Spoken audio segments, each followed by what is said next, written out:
Communiqué du lundi 3 mars 2025. Réunissant péniblement les forces de défense et de sécurité au stade sino-gabonais de l'amitié d'Akanda, le samedi 1er mars 2025, le président de la transition a asséné à cette occasion un discours truffé de contre-vérités ahurissantes et d'absurdités. En effet, il a affirmé: mes chers frères d'armes, les forces de défense et de sécurité de notre pays comptent plus de 400 000 personnels. À ce chiffre s'ajoute l'effectif des composantes paramilitaires que sont les eaux et forêts et la douane. Pour sa gouverne, les agents de force de défense et de sécurité sont des agents de la fonction publique. Invité à l'émission Les Grands Dossiers sur Gabon Première en novembre 2023, Raphaël Gazouzé, tout fraîchement nommé par le CTRI au poste de ministre de la fonction publique, a admis publiquement qu'il y avait 103 000 fonctionnaires et poussières, selon ses propres termes. En plongeant dans ce chiffre, on a enregistré 58 000 fonctionnaires civils et 45 000 autres agents, dont 30 000 contractuels civils et 15 000 relevant des forces de défense et de sécurité. Lors du colloque sur la fonction publique du 14 octobre 2024, présidé par Raymond Donsima, Premier ministre de transition, le ministre des Comptes publics, Charles Mba, a détaillé ce qui suit. En septembre 2023, la fonction publique gabonaise comptait 104 000 agents. En septembre 2024, il y a 109 000 agents. Cette hausse de 4,8%, soit 5 000 nouveaux agents, provient des recrutements de civils et de militaires. Autrement dit, les forces de défense et de sécurité en 2024 n'ont pas dépassé les effectifs de 20 000 agents. À la lumière de ce qui précède, de quelle source le président de la transition tire cette donnée de 400 000 personnels des forces de défense et de sécurité? Ce qui est formel, c'est que ces chiffres ne concernent pas la fonction publique du Gabon. À supposer que le président de la transition ait fait un lapsus lingué, c'est-à-dire une erreur d'élocution, confondant 40 000 à 400 000. Même là, nous sommes toujours face à des chiffres qui n'ont rien à voir avec la réalité au Gabon, telle qu'elle nous a été décrite. C'est à croire alors que le président de la République, le président de la transition a donné les vrais chiffres, c'est-à-dire intégrant les fonctionnaires fantômes. On y reviendra. Donc, en définitive, tenant compte de la teneur du discours du président de la transition, nous assistons à une pure invention avec de forts soupçons de manipulation électorale à venir. En effet, en s'adressant directement à ses frères d'armes, le président de la transition dit ceci: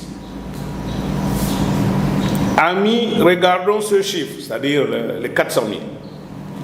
Quand j'associe vos familles, nous représentons une frange importante pour l'électorat de notre pays.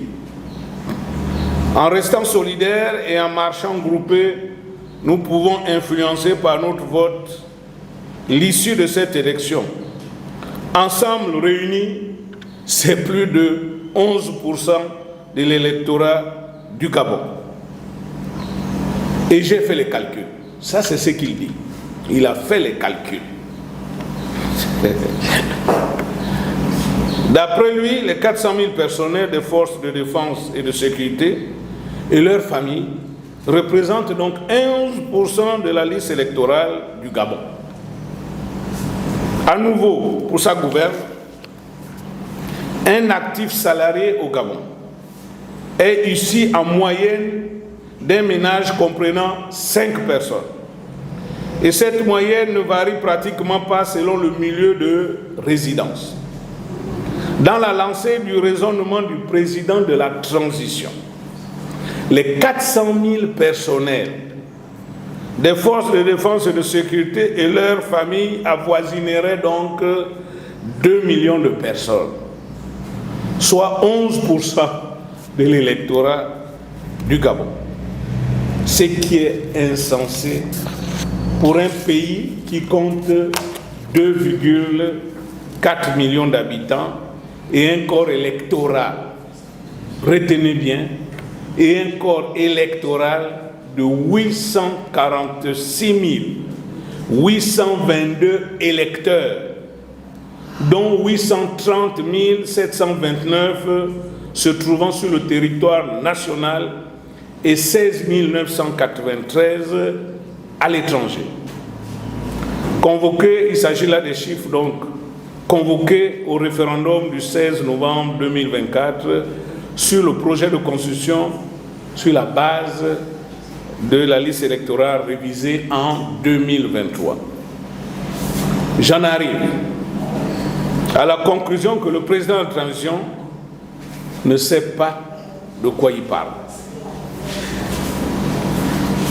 Sauf qu'il a été grisé par ses instincts profonds en rapport avec le scrutin du 12 avril prochain qui ont transparu ce samedi 1er mars devant les forces de défense et de sécurité comme suit. J'ai entendu vos appels, c'est lui qui le dit. Je vous ai écouté et croyez-moi, je vous ai compris. J'ai pris acte et je reviendrai vous répondre dans les tout prochains jours.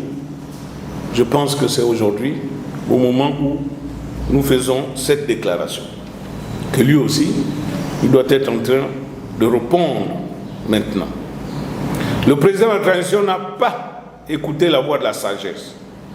Il est plutôt guidé par l'appel de ses pulsions, faisant fi de son engagement solennel du 4 septembre 2023 à son investiture devant Dieu, les mânes de nos ancêtres, la nation et le monde entier, où il a pris l'engagement donc de remettre le pouvoir aux civils au terme de cette transition.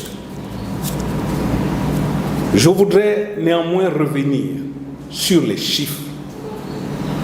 Oui, chers compatriotes, nous avons ici, quelle que soit la forme que nous utilisons, c'est-à-dire, même en supposant qu'il voulait parler de 40 000, le nombre des agents de force de sécurité et de défense, si on tient compte de cela, ils ne peuvent pas représenter 11%. Cela suppose que sur les chiffres de 103 000 ou 109 000 fonctionnaires, en fait, on se retrouverait avec plus de 87 000 agents de force de sécurité et de défense. Forcément, vraiment faites cette analyse. Forcément, le président de la transition a rendu public l'existence des fonctionnaires fantômes, l'existence des forces de sécurité et de défense fantômes. Et ce qui explique pourquoi, depuis pratiquement 1990, tous les recensements de la fonction publique n'ont jamais donné lieu à une expertise publiée. On n'a jamais publié les résultats des différents recensements qui ont eu lieu. Et là, il s'agit des agents publics. Donc, nous tenons à dénoncer cela pour dire que la fraude est en train de se mettre en place avec des agents de forces de sécurité et de défense fantômes qui n'existent pas sur les registres des agents publics et ce qui gonfle la masse salariale estimée à 800 milliards. Et on comprend pourquoi. Parce que cette masse payerait les fonctionnaires fantômes. Merci, que Dieu bénisse le Gabon et le préserve des promoteurs des ténèbres tels que nous sommes en train de voir, pour que vive réellement l'union, travail, justice pour toutes les Gabonaises et tous les Gabonais. Je vous remercie.